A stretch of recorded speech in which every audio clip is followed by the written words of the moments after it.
We will miss those lively discussions. We will miss the man.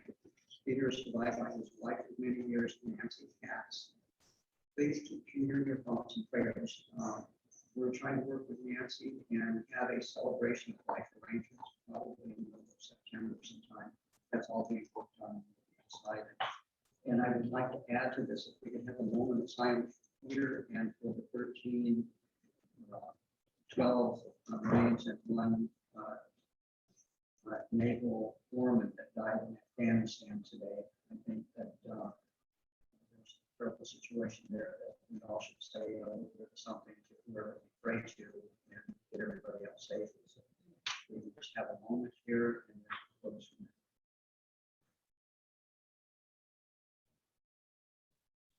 On that, thank you.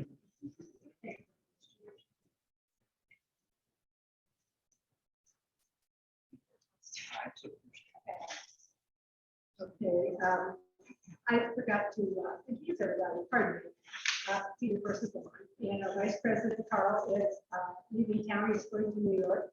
And his daughter's, I think his daughter's wedding back in New York. He could be here tonight, and so guess who is on the committee tonight to take over? Here is Leon Jacobs with one of our board members, and this is George Collins. We have Terry McCall and so we're here at the surgery tonight. Okay, we're back to our committee reports that we used to do a long time ago. And we've always been very happy to have our police department, the fire department, and our education department here under Lisa Solomon for the Santa Ana schools to come and give reports to us, 5-minute reports of the latest news of their departments. So we're going to start off with the Santa Ana PD. We had Chief Valentin, but we have Commander Elms, Chuck Elms, and Commander Marty. And so whichever one of you would like to come up first is fine. Commander Marty is in charge of Operations Division. Keep going. I'm going to stand still. Oh, Elms is in charge of traffic. Susan, okay. Good evening, everybody. Good evening. My name is Commander Joe Marty.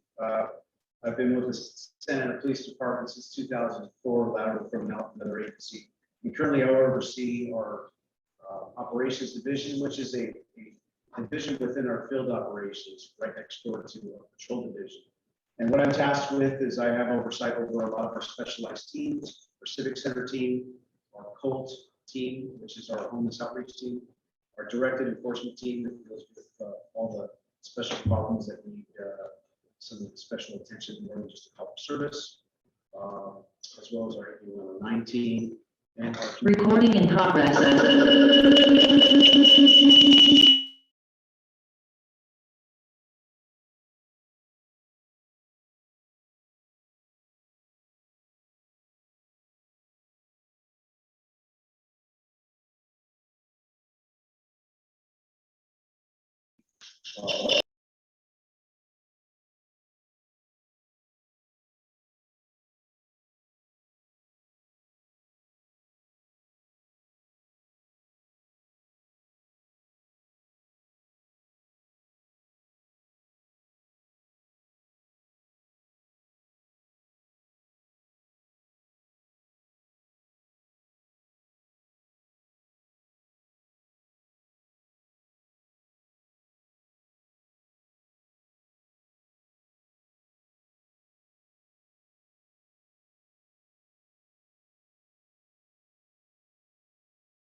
$1,021, 150. If we go down to the seizure amounts, 20 seized 43,838 pieces of illegal firearms. This year, we seized a total amount of 59,493. started our enforcements early. We had a tip line that where people could call in and report anonymously different things throughout the city, illegal sales. Our first tip in May resulted in 20,000 pieces alone that we seized. So we were very successful with that tip. Whoever called in, thank you so much. And again, without the cooperation of the community, we wouldn't be successful. Okay. Overtime expenditure. In 2020, due to the civil unrest and a lot of different issues and challenges we were dealing with during that year, we spent $113,574 to reduce the officer coverage for the response that we needed during that year. This year, we got a reduction down to $59,202 based on the needs. Myself and Commander Elms was the acting deputy chief that evening during that operational 4th of July weekend. And we actually noticed as we were physically out across the way at the football field where we had our command post set up, we actually noticed a decrease in activity in terms of the sound. We all know that there's so many different illegal fireworks going on, but we started noticing a decrease early on, and we couldn't believe it because in past years and based on our experiences, it seemed a lot busier for some unknown reason. I have not been able to pin it, but it started dying down and it was not as busy. It was busy, but not as busy as previous years. So we look at it also too with officer injuries. We had no officers get injured. I believe we had one injury citywide. The chief probably talk about that in terms of injuries and stuff like that. Fires, I'll leave those stats to the chief. But as a city, the bottom line is community safety and officer safety, and that's how we measure our success. And as a result of our efforts put forth and a lot of planning that put in, as well as the assistance that we got from the community, all the tips, and all the help that we got from the community, we really feel that we are super successful.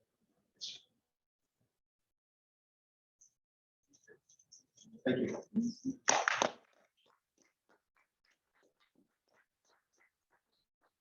Okay, next we have our call on the Orange County Fire Department, which is Chief Henry.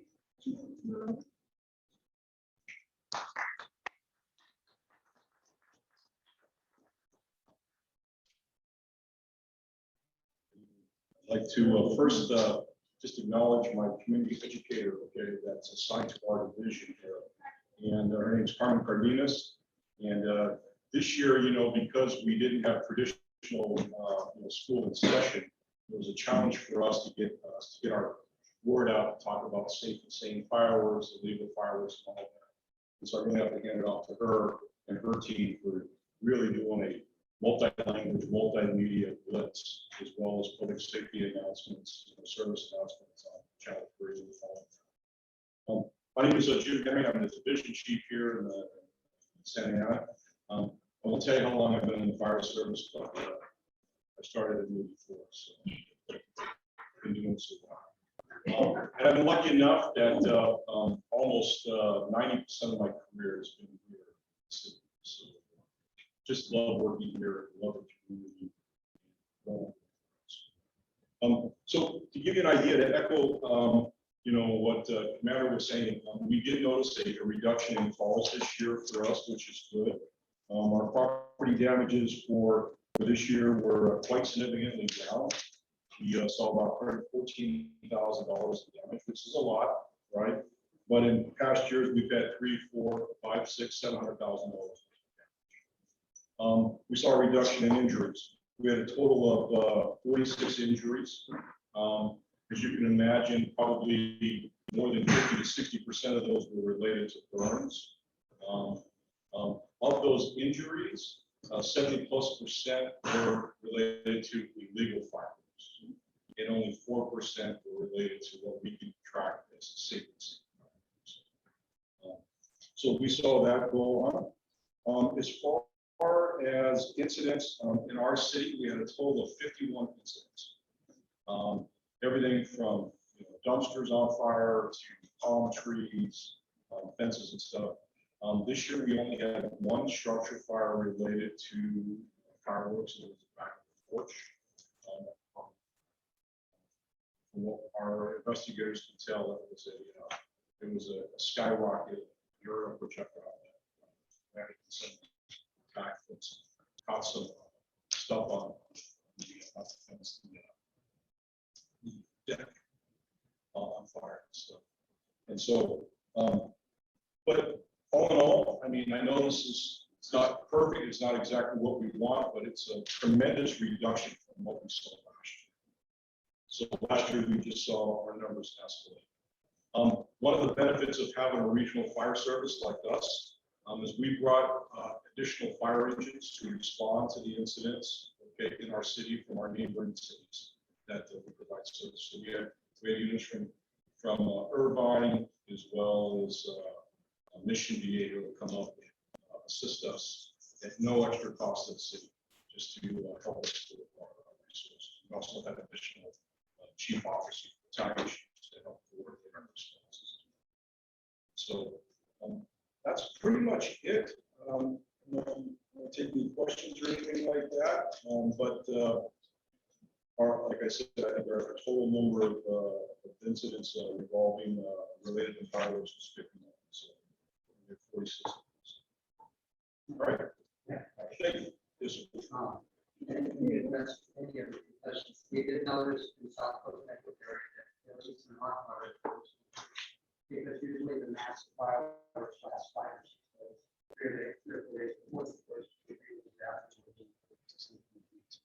We usually fight on the board that was wild and beautiful. Would you attribute this thing, was there a crash on the state line or the border to? I don't think there's any one thing, right? I can tell you that there was heavy enforcement, right? Locally, regionally. Also, if you rotate and go back a year, right? We were in the middle of the pandemic. Everything was shut down, right? People were confined to their homes. So I think that's another factor, right? So unfortunately, we're seeing the Delta variant go up, but I think by July, for the most part, we were trying to resume some normal things. So I think people had other options, places to go, vacation spots, all those kind of things. So I think it has to do heavily with enforcement. Law enforcement is heavily, tracking those state, region, county-wide as well. There was a ton of fireworks that were confiscated, not only locally here, but within the county and stuff, and then within the region.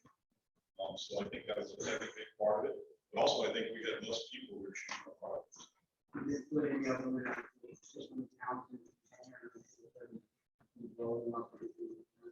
No, sir.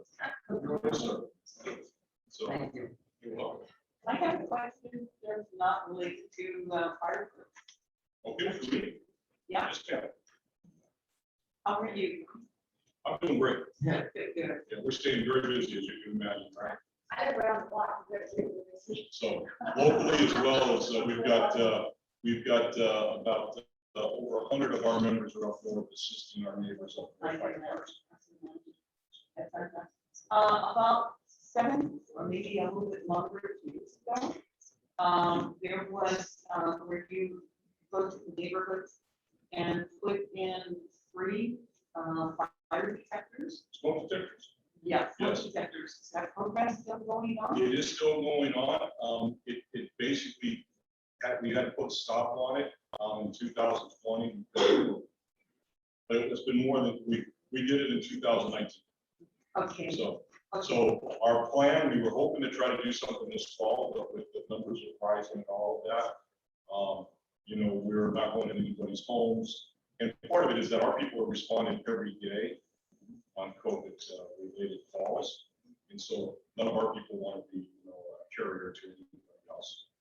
I can They're imagine. vaccinated, they're wearing masks, all those kind of things, but at the same time, So, hopefully in 2022, we'll be able to be up to Yeah, so if you're interested in that, actually, that program, look at the state website, and there's actually one right when you arrive on the website. You can click on the add yourself to the wait list if you're interested. And if you like, actually, I bring some handouts on our current campaigns right now as far as right now we're trying to just share awareness on how to stay safe during the needs. But my contact information is on there, so if you want, you can also do it. okay, there's no problem because due to COVID, I know my area had a meeting because we were in the school. Right. meeting, and so now we're trying to reactivate that whole area. And we've been working, with programs that we can, coordinate or impacting on that.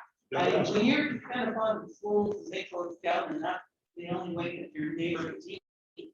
I mean, trying to get that done would be a little push to get them to say, hey, they're free smoke detectors out there for this. I would ask all of you to go to OCFA.org, and there's a tremendous amount of resources about, fire safety, how to get yourself ready for earthquakes, disaster preparedness, information about smoke detector programs, all of those. Thank you so much.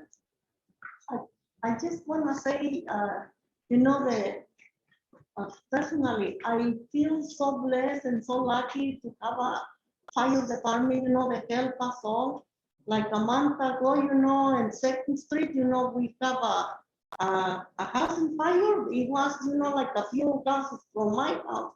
And not even 10 minutes, fire department trucks came to cut the fire. And I said, oh, dear Lord, bless those angels. Because we don't know what can we do without all of you risking your lives to help us all. And It's our honor to gratefully, serve. I'm so happy, and God bless you all. Well, thank you. I'll pass it on. But it's our honor to serve you guys. It really is. Thank you, guys. God bless you.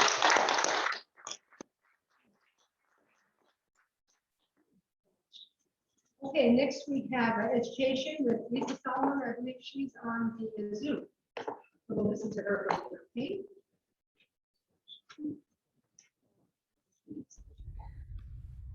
Hello, everyone. It's me, Lisa Solomon. I'm the principal at Madison Elementary School, and I'm at school right now because we had back to school night tonight, and I'm here to give the education report. I do have a few slides that I'm going to share, and I'll put those on the screen. Let me just get to the right page. Sorry. And I will now present.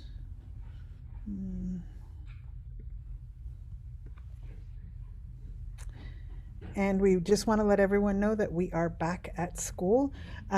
We have opened 2 different types of programs that I'm going to be talking about, but we welcomed our students back with what we call a care reopening of our schools. As you know, we've been out for a very long period of time, and we're very happy to be back with our students at our school sites. We wanted to let you know about important dates that are coming up. So tonight we had our virtual back to school night. Our back to school nights are virtual, just taking extra safety precautions. As we know, some of the COVID cases have been rising. Our Labor Day holiday is going to be September 6th, so our students are going to be off. Our elementary back to school night was tonight. High school back to school night will be the 2nd of September, and intermediate will be the 9th of September. Today we also had a Chalk Town Hall earlier today in which our superintendent participated and was able to give information out about what's happening in the district, what safety precautions we're taking, and also how we're making sure that our students are safe for in-person instruction. As you know, we came back and we have an in-person program 5 days a week, the full school day. Students are back with us, and you can see a picture of the students back in class. And we also opened up what's called Santa Ana Virtual Academy. Parents had the option to also choose to have their students be at home learning online as they were before. And with our back to school, we had, of course, students taking their first day of school pictures, and we're having, of course, our annual photo contest. And please vote if you haven't. There's pictures on the Santa Ana Unified Facebook. The person who gets the most likes is going to be the winner of the back to school photo contest. And there's some amazing pictures on there, so please make sure you visit Santa Ana Facebook. Thank you. These are some of the safety precautions that we're taking, and we've discussed them with you before. If students are feeling sick, we're encouraging them to stay at home. We're making sure that parents are screening before the students come to school. Students are wearing face coverings inside the classrooms and outside of the classrooms. It's strongly encouraged. We're still practicing social distancing. If students aren't wearing masks, of course, we ask them to stay 6 feet apart. The guidelines have changed, as you know, and some restrictions were lifted. So the guidelines changed to between 3 to 6 feet apart.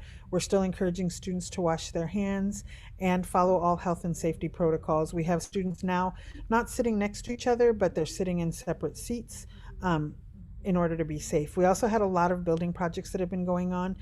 We wanted to just share some of the beautiful pictures of what's happening at our schools, beautiful murals that have been put in place, and it's programs that we've been able to have at, or building projects that we've been able to do also to help with optimization of our school sites.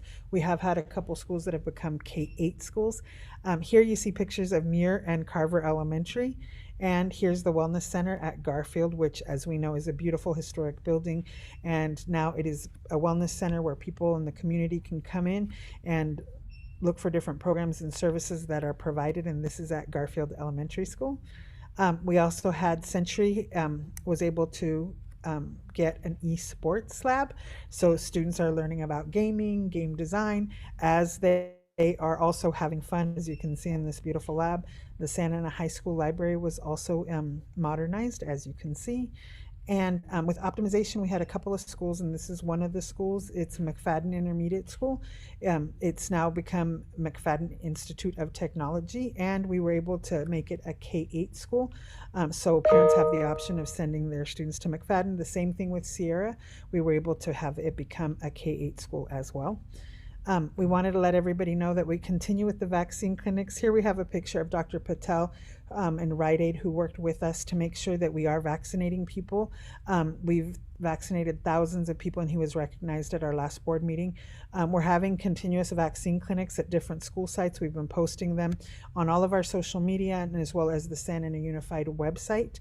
And as you know, we our board did just vote in that we are going to be having our students and staff tested, and that's going to be starting in a while. They're working on the whole process and how we're going to do it. But we've also been working with our partners like Latino Health Access and making sure that our community has access to COVID tests. So if you need any help or support, you can always contact one of your schools in finding either a vaccine clinic or a place to get a test. Please continue to follow us on social media as we continue to tell you, and these are all of our social media sites. If you want to see videos of what our school openings look like, and if you want to see videos of the safety precautions that we're taking, please go to our SAUSD website, www.sausd.us. And with that, I'm going to conclude my presentation. Does anybody have any questions?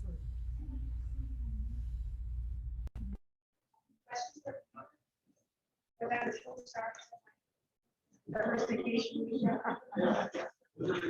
thank you, Lisa. Very, very informative. Is that right? Well, she'll probably tell that. Okay, thank you, Lisa. Okay, I have now somebody new I would like to introduce you to tonight here, and that's the new planning manager for the city of Santa Ana, and that's Fabiola Zelaya. No, she's the next superintendent.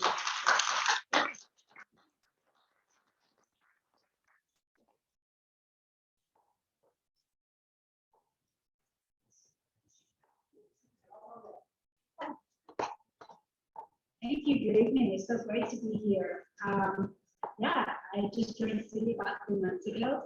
And so if I am allowed, I'll tell you a little bit about myself. I have about 20 years of experience working in planning. I primarily work for different cities in the San Gabriel Valley. So this is my first Orange County, first and last, that will be. And I'm really impressed with what I have found in this city. The level of community involvement, the level of the city taking things experimental and trying new things, and just being so responsible towards the community members. I think it's fantastic. So having said that, as you might have been involved, we have been working on the general plan, which is the blueprint to the city's growth, how we're going to grow as a city, will guide physical development, and this has been going on for the past 5 years, and so we almost at the end. And so with that, we have a slide that is passing the timelines and things that are going on with that project. And so one of them is we will be having a public hearing with the planning commission, and where the environmental impact report will be heard. We're going to discuss the impacts that have been analyzed with the general plans. And it's an opportunity for all of you to participate, to review the document that is currently in the city's website under the Planning and Buildings Agency under planning. And it will be under advanced planning. There's a general plan. There's also the environmental impact report. I will encourage everyone to review it and provide comments. And so that public hearing will be on September 13th at 5:30 p.m. at the council chambers in City Hall. And then we will have the public hearing with the planning commission on the entire project, which is the general plan. And that will be October 25th. And the last step will be the public hearing with City Council, which is scheduled for November 16th of this year. So all of these are opportunities for the community to participate and provide comments. Additionally, this Saturday we'll be having an open house for the environmental justice communities. And so the city, part of the general plan, why the general plan actually wasn't adopted about a year ago, it was because the staff was directed to provide or to conduct additional research and additional outreach to what is called disadvantaged communities, those communities that are being affected by pollution or any adverse environmental impacts. And so it gave us the opportunity to go back and do a broader outreach and involve those folks that live in those communities and how they're being affected by the decisions that we made as we guide the city through these roads that we are envisioning. So that is going to be happening. This open house is going to be happening on Saturday, and it is going to be 10 a.m. Is it going to be on the Thank you. It's going to be at the Southwest Senior Center. And lastly, we also are working on the housing element. The housing element is an element that is part of the general plan. But unlike all the other elements, which we have 11 in the city, this one has to be updated every 8 years. It is mandated by state law. And so we're in the process of updating also that housing element. And we have released a survey to the community that we would like for you guys to, for everyone to fill out. It's available online. It's anonymous. It's just we want to kind of get to know what are the needs in terms of housing, what you would like to see. So there's a series of questions, and that will help us shape what goes into that element and the policies, just like the general plan.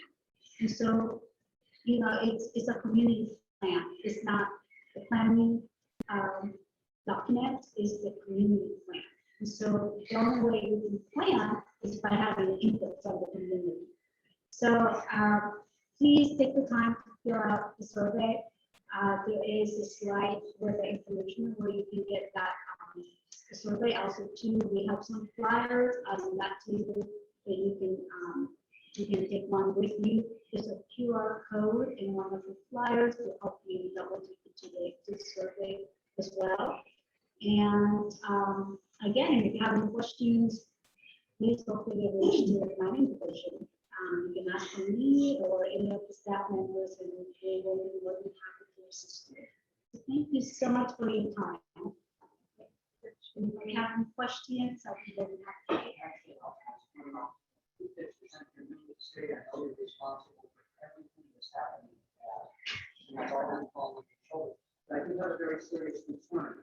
We're walking on Main Street in Crystal, lanes disappear, for concrete barriers for bike paths.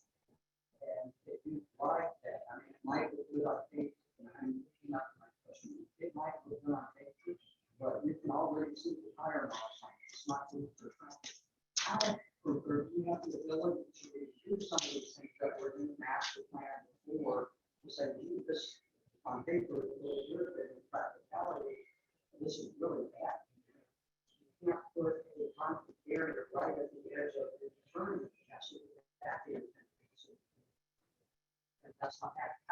something like that, they need to correct it. Well, we have a public works director here overseeing all the improvements on the public right of way, but from planning standpoint, one of the things that we are also mandated by state law is something called Senate Bill 743 that looks at complete streets. So complete streets, it's not just, so what they're looking at is a multimodal transportation. The streets are supposed to accommodate different ways how people move. People in wheelchairs, people on bicycles, on vehicles, but also pedestrians. In the past, we built cities that are centric, basically to serve people that class. And so what we're finding out is that, we're running out of lane.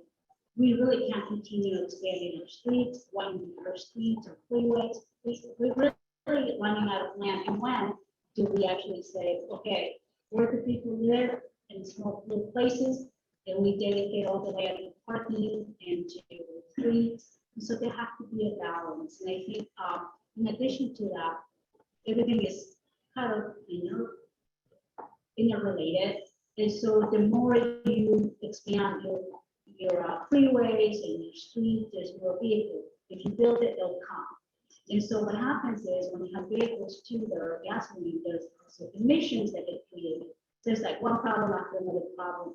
So I think it's, exactly on your one specific question, I don't know the answer, and maybe the public works director can chime in. But I think what we find to need is providing a multi-modal transportation to accommodate those that don't own the vehicle. You said something in the answer that reminded me, we're about 12,000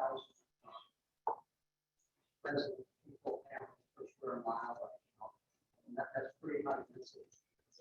What limit in future planning, I would say we don't want more than 15,000 or more than 20,000. We want to be like downtown New York, which we want to have a limit of 12,500 per square mile on average. How is that tough? We did do that calculation on our general plan. What we looked at is that the areas where you can potentially accommodate more density. And so, it's the general plan, it goes into year 2045. And so at some point, we'll have to reevaluate where we're at, what's availability of land, what amenities do we have, what open space do we have? Do we build a little bit more fence and try to create wider lands for open space to expand? We have a deficiency of open space in the city of Santa Ana. And so those are things that we would have to be cognizant and look for opportunities. Along those lines, are you calculating and getting population density? I think that's now a fact. Obviously, places that have higher population density, we're having a severe problem with the epidemic. Places that are more sparsely apart, things like that. We have low, that's become a fascinating thing. No, it is not, but what I can say is a lot of that, also to the way we built, a lot of it is also market driven, and what's preferred by, by the different generations. We might have preferred single story house with a white picket fence.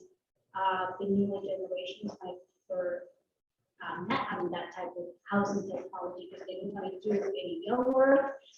They don't want to have to do the repairs. They want to be part of the homeowners association. So it's trying to find a balance of what is the demand and what the different, trying to plan not for the people that live now in the city, but the people that right now don't live in the city, they haven't even been born yet. And those kids that are now 10 years old, what are they going to live in the next 20 years? Or grandchildren, what are they going to live? And so, that's what we're trying to plan, not just for now, but also for. I'll close with this, if we add into it, where they have to live, they have to be safe, to deal with pandemics from here on out. That's what seems to be in the news, that there's never been a problem. Space, population might be a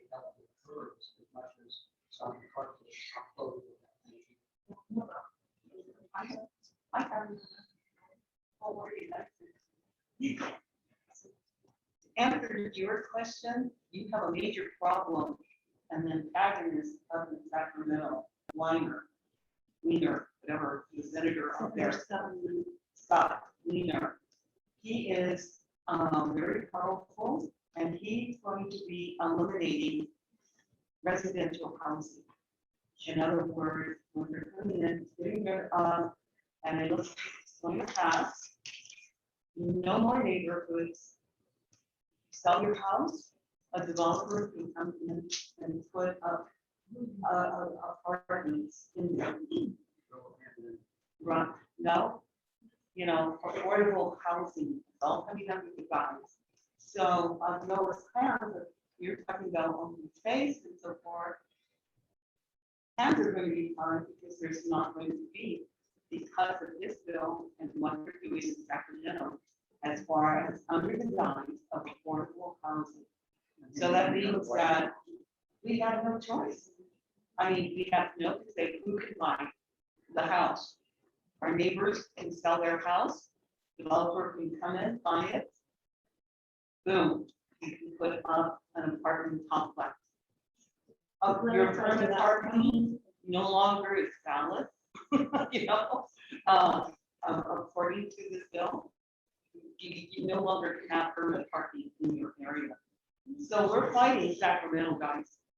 This is what is coming down the pike, and looks like it's way up there. We've got to change Sacramento. Really, guys, we got to keep the whole system up there. But there's no more space. They're going to take the whole space away and just put up pylons. So we're going back to New York.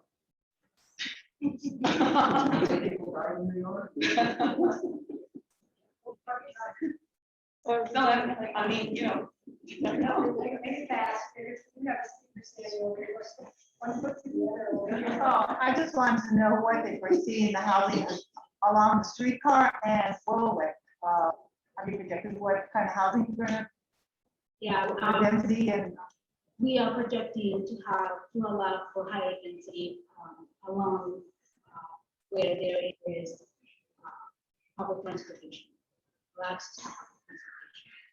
And there is an advantage when you do that is that you also preserve the establishment by redirecting the road away from the residential neighborhoods. So you're striking a balance. Thank you for coming.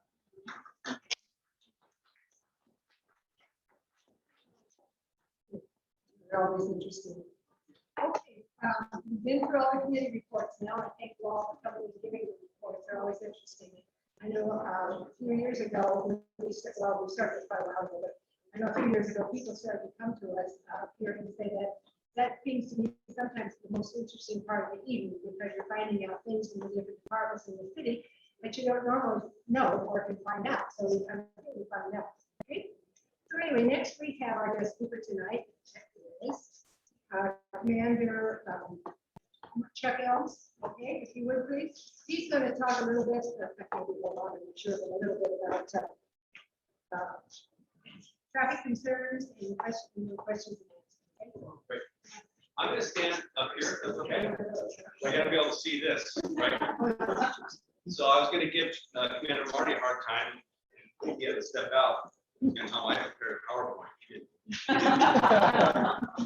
So my name is Chuck Elms. I'm the commander of our traffic division, probably the biggest division in the police department. We have the biggest divisional budget. We have a lot going on. As you are well aware, traffic is one of the biggest concerns in the city, next to homelessness. I oversee not just the motor officers who you typically see out there. I oversee all of our parking enforcement. I have an investigative unit that investigates fatal collisions involving fatalities or anything that's related to city vehicles and such. I have an educational component, someone who goes out and does education and bicycle safety and traffic safety in the schools and other locations. So we have a lot going on, and I have a pretty robust office staff. So we're a very busy division. tonight I want to talk about speeding. I was asked to talk about speeding, what we're doing about speeding. I threw in racing and reckless driving because a lot of what we enforce as far as speeding, it ties directly into racing and reckless driving. And then there's been some questions about loud exhaust also, so I'll touch on that as well. Next slide, please. So I'm going to give you a little historical background. In July of 2020, we had 2 back-to-back fatalities due to street racing. They were a couple weeks apart. One on the south end of town and one on the north end of town. We also, at the time, in the middle of the pandemic, we noticed a significant increase in calls for service and street racing activity in the city. It was having almost a nightly drain on our resources. Our officers were spending a lot of time handling those calls. So the chief authorized me to develop a program to address it. Now, I knew that we weren't the only city having this problem, and I knew that a regional effort to address this issue would be impactful. So I developed STEER. STEER is just a long, fancy acronym for Strategic Traffic Enforcement Against Racing and Reckless Driving. And it started out by me reaching out to a couple of our neighboring police agencies who were having similar issues, Garden Grove, Tustin, Irvine, and asked them if they would like to group our resources and go after these street racers. And they were all in. That 4-agency partnership has grown to about a 20-agency partnership. We work every week. In fact, this next slide here, I'll show you, we don't have to go to it yet, but it's been very impactful. And our goal with STEER is enforcement, which we do every week. Engineering, we work very closely with our traffic engineers and public works to look for long-term solutions, so maybe roadway redesign and some other issues to address these traffic concerns. They've already rephased a lot of traffic signals in our city so that these racers don't get green lights, they get red lights, so they have to slow down. And then education. We have a pretty robust educational program. We use our social media platforms. I use my educational component in my division to talk about street racing. And a lot of what we do is every week we post on our Instagram, our social media, vehicles that we're towing for 30 days. Vehicles that people that were arrested with their parents' very expensive cars. And we're trying to deter street racing through education as well. So to date, and I'm just talking about this year to date, we've conducted 71 STEER enforcement operations. Next slide. So from those 71 operations that we've done year to date, and I think we did about 100 last year, we've written 2,131 citations. We've impounded 192 vehicles used for street racing. We've made 134 racing or reckless driving arrests and or issued citations. We've made 65 miscellaneous arrests. So when we stop these people, we contact them. They've been in possession of drugs, guns, stolen vehicles, you name it, drunk driving, you name it. Now, separate from STEER, so these are kind of the STEER stats. Separate from STEER, my motor officers that go out every day and our police officers in the police department, when they go out on patrol. To date, they've issued 1,069 speeding citations throughout the city and 419 modified exhaust citations.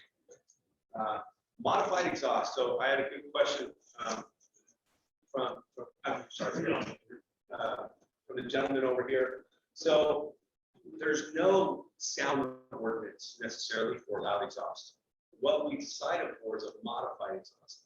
So if they modify it to increase the noise beyond the manufacturer's specifications, we can give a citation. So that's what we're issuing citations for, modifying their exhaust. And typically they modify exhaust to increase horsepower, to increase the sound. They don't ever do it to decrease the sound. Next slide. So I just want to speak to you a little bit about my staffing right now. So I talked about our allied agencies. Because we have so many allied agencies assisting us, and they do spend most of their time here in Santa I only have to staff 4 officers on these steer programs, which is a huge cost savings to the city. We'll get anywhere between 10 and 15 officers out, and I'm only going forward. And like I said, our agency runs the program countywide. We schedule, we organize it, everything. So we do spend a lot of time in the city. I will tell you that we have not had street races, organized street races, or intersection takeovers in our city this year, probably 3 this year. So we've made a significant impact. For my regular duty officers, I have 11 motor officers. Now we're trying to build back our numbers. I was a motor officer probably 15 years ago. There were 27 riding motors back then. I have 11. So the chief, I think, got sick of me bugging him for more officers. So I'm hiring 2 more motor officers right now. So we're going to increase our resources in traffic. And then obviously we're supplemented by patrol officers. Their main focus is not traffic, it's handling the calls for service. But they will go out and issue citations. That's all I have. Does anybody have any questions? I know there's going to be a lot. I'd like to ask how this works with the phone call. I live just north of Edgeworth on First Street. So there is a continuous racing, speeding, pickup trucks in rows, facing each other from Broadway to going west. On So I call them, tell them, okay, now, what happens from there?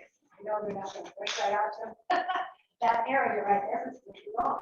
So what happens after I make the phone call? So this is a great question.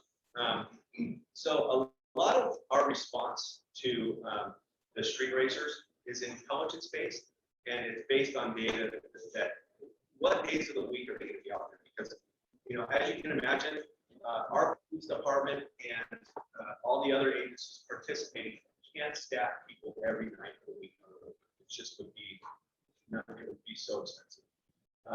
So we follow the intelligence. What does intelligence tell us? Well, I have officers that are really good at gathering intelligence, and the problem with the intelligence is the only problem.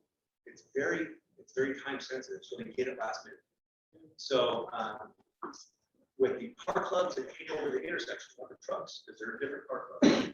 The car clubs that take over the intersections, we get very good intel. So we know where they're going to be, when they're going to be there, and we're able to respond quickly. And they're usually out on Friday, Saturday nights. There are other groups. They're called park and chill groups. They'll go take over a park. They're not necessarily speeding and racing, but they're just taking over a whole shopping center. We have the truck groups. It's just a matter of getting that intelligence. If we get a call and we're able to send officers, we will. The problem is when that call comes in, our dispatch receives it. By the time they send out, they're gone, right? So we got to be Johnny on the spot, and sometimes we are. And in fact, my corporal who's in charge of this program, Rio, they went out on a Tuesday night, I think, and they caught his truck club and surprised them. And even the truck club was like, doing out here. So we mix it up from time to time, and it's hard to embed in all these groups and gather intelligence on all of them. We're doing our best.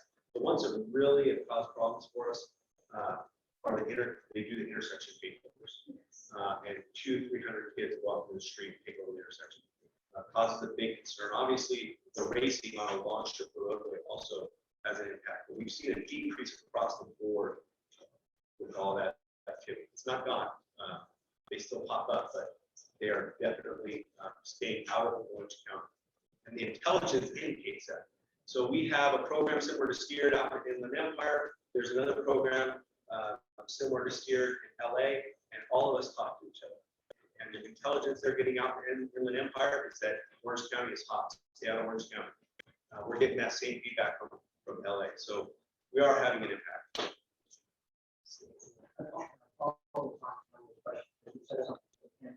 Sorry, my phone came. I understand the intersection takeover is a block it off the cars and off the work intersection. the fine line between that and the 30 minutes of donuts that two or three cars do with a small group, where you define the intersection takeover and the small group doing donuts for 20, 30 minutes, how are you defining it? It's the same thing. Okay, it is the same thing. So if we're sharing for 30 minutes, the donuts going in, and we get there at 1 o'clock in the morning, what we do here after that, about 12 minutes later, is the helicopter comes over after the stealing stops. Because I know dispatch takes time to get, helicopter takes time to go. Can you foresee a faster way of responding to that? So again, going back to our staffing, right?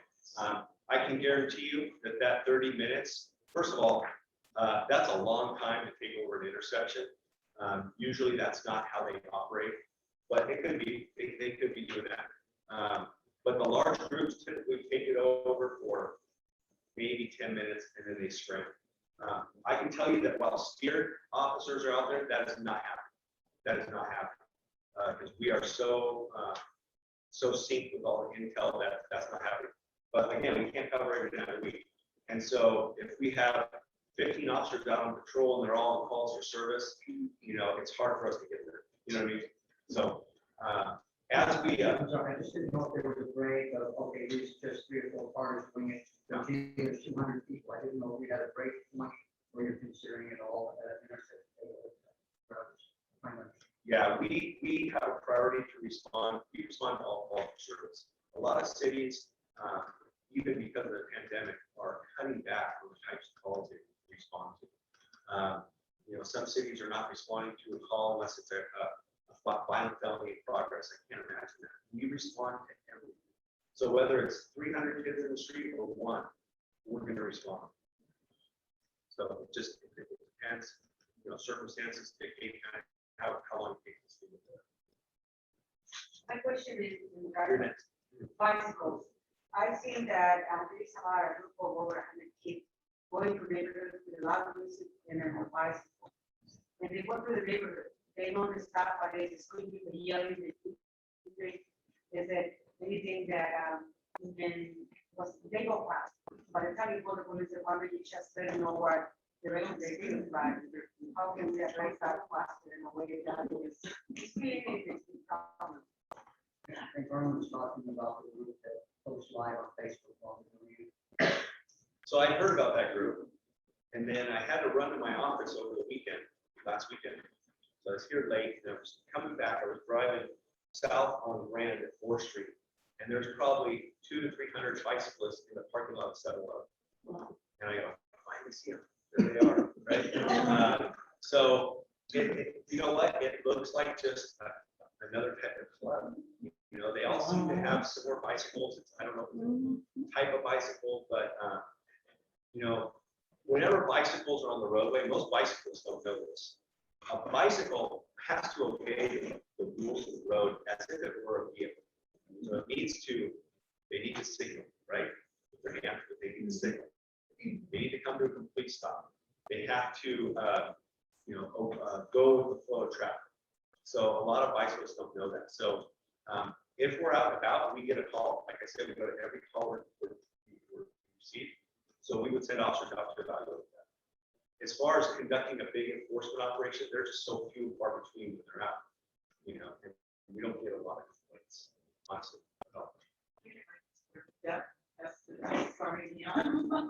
But they come down either on Tuesday or Thursday, come down our street of Glenwood by Valley, and we come out and wait for them because it's families. It's, you know, fathers, mothers, and their children, and they're just riding their bicycle. We, you know, they do have music, but not loud. They're not screaming or anything. They're just having a good time out there. So I don't know about your neighborhood, but I can see my neighborhood. They're not a problem because we're waiting at them. You know? We haven't seen this group. We've heard of them. We're aware of them. We haven't heard anything negative. Now they're probably violating the vehicle code. I ride bikes too. I have a mountain bike. I go out. I probably don't stop at every stop. Okay, but as long as as long as there's not an impact on quality of life, as long as there's not a safety, dire safety impact, then we're probably not going to get a lot of calls. Yes, I was gonna go with the, what the York and the part that, the people driving through the city, and they're driving through tenant windows, and you can't see. I mean, I'd like to see somebody, if I look over the side, I mean, isn't that a violation of code somewhere? So yes, he's asking about tint on the windows of the vehicle. Typically, a manufacturer can put tint on the back window, the back seat, back door windows. You just can't have tint on the front windshield, and you can't have tint on the driver's side window and the front passenger side window. You can't have any tint. Any tint, however slight, is illegal. Now,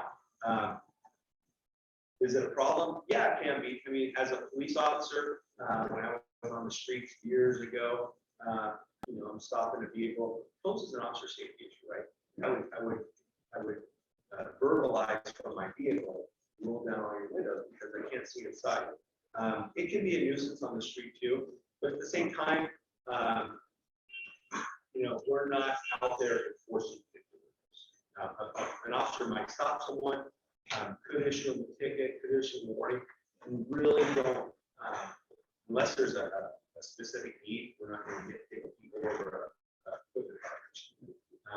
But if it needs to happen, then it will happen. But yeah, we don't get a lot of calls. Yes. Two questions, okay? You have enforcement, but if, you say that you give them citations and then you arrest them. On the arrest, are they just arrested and released without, So what kind of penalties are this to deter them? So reckless driving, racing, reckless driving, exhibition of speed, those are misdemeanors. So it's not something where someone's going to get put in jail. It's spend a lot of time. I mean, California, not a lot of people stay in jail for it. So, yeah, they'll get a ticket. So typically what happens, let's say we stop someone for doing donuts, right? The officer has an option. If that person is, depending on the situation, they can go to jail, they'll get a ticket, and then they'll get released. Or they can get a ticket at the scene and be released. Their vehicle is going to be impounded because the vehicle code states that if a vehicle is used for reckless driving, racing, or exhibition of speed, it's an automatic 30-day impound. Okay, and those vehicles could be upwards of $80,000 to $50,000 after all upgrades. So it's a big loss for them, and it's almost part of the punishment to lose that vehicle. Part of STEER, we have the district attorney on board with us. We have a district attorney especially assigned to handle these cases. So it's a district attorney a prosecutor who is trained, has knowledge specific to the violations that STEER is dealing with. Something else we do. Let's say we see someone doing donuts and the helicopter happens to follow the vehicle away, maybe to a house or something. 2 weeks down the line, we will go seize that vehicle. We don't need the driver attached to it. We will seize the vehicle and by court order, and then that person has to go to the judge and explain why they want their car back. Right? So we do that. We have a lot of different tools. Unfortunately, we're able to make an impact, but they're not going to go to prison, unless they kill somebody else. Now you talk about the car. What about the motorcycle? What about the motorcycle? I mean, cars are one thing, but motorcycles are really going down there. They're coming in, and you've got speed bumps, and they're going over the speed bumps and they're hearing that. What are you doing with motorcycles? So I will tell you, we don't get a lot of complaints with the motorcycles. Again, most of our work is with these car clubs that come into the city. We have dealt with motorcycles in the past. I will tell you that it's a little tricky dealing with it. And I'll tell you why. I was a motor officer 15 years ago. We ride very nice, very powerful BMW motorcycles, big engines, right? And I had one of these motorcycles take off, and I chased them, and I'm not kidding you, my life flashed before my eyes because we were going so fast, and I thought about my wife and the kid, and I thought, it's not worth it. It's not worth it. This guy can go, and because these motorcycles go from 0 to 100 miles an hour like that, and these guys will do it, right? They'll do it. So it's tricky because I don't want my officers chasing them because they're going to run. I don't want an officer in a car chasing them. It's not worth it. It's hard to, we can wrangle in those cars, right? We can box those cars, and it's really hard to deal with the motorcycles. So what we like to do with the motorcycle is we'll find out who the primary is, who's the leader of this group. We'll have the helicopter follow them. They don't even know the helicopter's following them. We'll wait until they stop, get off the bike, get a drink, 7-Eleven, then we'll swoop in, right? We're not gonna get them all, it's like the street racers, we're not gonna get them all. But if we can get the influential ones, the leaders, that's kind of what we're trying to do. That to this, and there's I think it's called rental and chase or something like that on Facebook. And they'll be doing lilies at 170 miles an hour. And this isn't, he's talking about speed, this is real speed, this isn't 80 or 90 miles an hour, they're pumping up over 100. 50, 60, 70, and then they'll pop wheelies. You can see this phenomenon. It's not toy. When he's talking about they're going fast, some of them go fast. Right, and especially Linwood and Brady, those motorcycles, that intersection where those motorcycles just love to go around and around and around. And then they do it when it's dead of night and gutting their engines, and you just absolutely.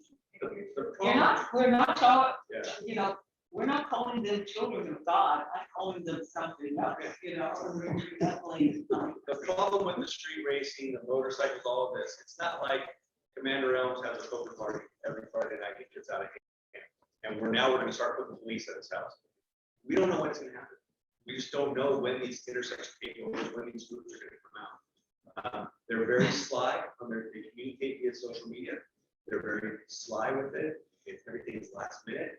So if I'm a street racer, I know that the promoter is going to send me something. If the activity is at 8:30, he's going to send me something at 8. That gives us a half an hour to mobilize, respond, and be ready. It's very, very difficult.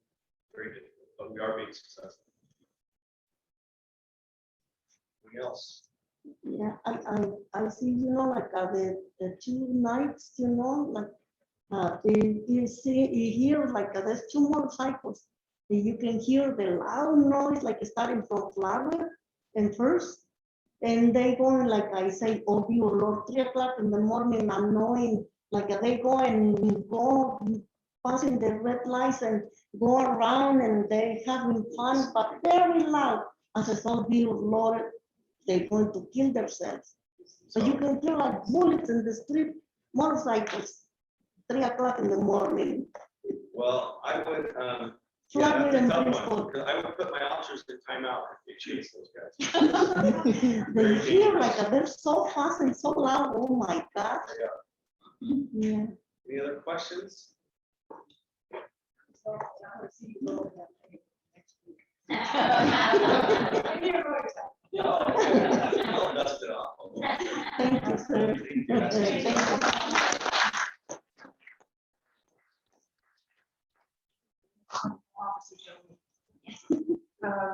Okay, that takes care of the evening for that part of the evening. Next month, we hope to have Councilman Jonathan Hernandez to be here as a guest speaker to let us know what his goals were as he was running, what are his goals now, and has he been able to accomplish any of them. And what we're planning on doing is have one of the council people every month as our speakers, so we can ask them, what were your goals? Have you been able to accomplish anything? Why or why not? Okay, so we want to be able to use them. All right, let's see, tomorrow's the 26th, and that is Grandparents' Day, okay? Did you announce that? Sorry. You didn't announce Grandparents' Day. You announced something. Okay. Grandparents' Day, so at the Southwest Senior Center, from 9 to 1, there will be food and prizes, and the speaker will be Lou Ferrer for the day. Then on the 29th of August will be Chicano Heritage Celebration. It's Sunday, and that's from 4 to 8 at the Delhi Center. Okay? All right, now Ruby Wu has something she'd like to announce here real quick too about the symphony that's coming up here. Yes, the artists of our neighborhood and Santa College was very kind to have us host the symphony on the go. The Pacific Symphony is going to be playing there. They're playing all over Orange County, and we're very lucky in the neighborhood to have them on September the 18th. The children's, the Orange County Children's Therapy Arts Center is going to start the performance, and then we're going to have a symphony play for us for 55 minutes. It's going to be chamber music. It gives an opportunity for our children to do different types of music. And so again, September 18th, starting at 6:30. Please go. You have to bring your own chairs. Also, you can bring your own food if you want to. They're letting us have food. Sam College is going to, and it's been remodeled, added new buildings, and the facility inside is just very beautiful. Although there's construction areas and parking that's available, they're not going to charge us. So, and the specific. So it's an opportunity, and we're hoping that our 25 neighbors is to bring that to the neighborhood. We're inviting everybody to Santa Ana. I'm told there's several other performances going to be in Santa Ana, but the music is going to be a little bit different each one of them. Over September the 18th to start with the third part of the sponsors there. Have you advertisements to everybody? How's it getting out there? Yes, we are advertising, of course. Margarita is doing the neighborhood flyer. I got flyers, Margarita. We email everybody, and then we have a telephone call. Plus, we also have other people. But did you guys get to all of the Santa Ana Unified schools that have music programs? Because those kids are the ones that you want to come to this. They will share. Okay, yeah, we'll share that to go this year because the city's also gonna have two separate ones. Something on the go, yeah, that's okay. Yeah, I heard there's one at Thornton Park, I think, but Sarah told me there's gonna be one at Forest Park, and then there's gonna be one, I believe, in downtown. So quote me on that, but there's gonna be a different place. We're hoping to get Right. Oh, I just wanted to apply for people because she pushed for an event at the college and tried to kind of force all of us to like talk and lock us in. So she's very modest, but I want to give credit to Ruby for like pushing the envelope and making sure that it got offered at kind of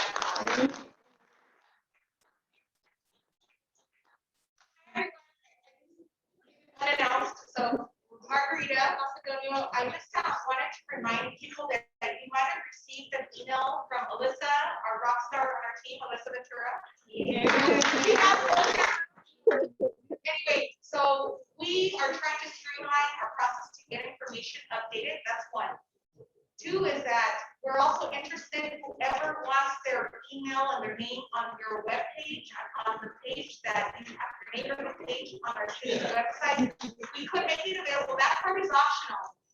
The more important part is that we get your current information, because that saves us a lot of time cleaning up the list that everyone wants to know who's who in the neighborhood. And so we have like, it's very short. If you haven't done it, please see us so we can get it completed. That's all. Thank you, everyone. Thank you, Margaret.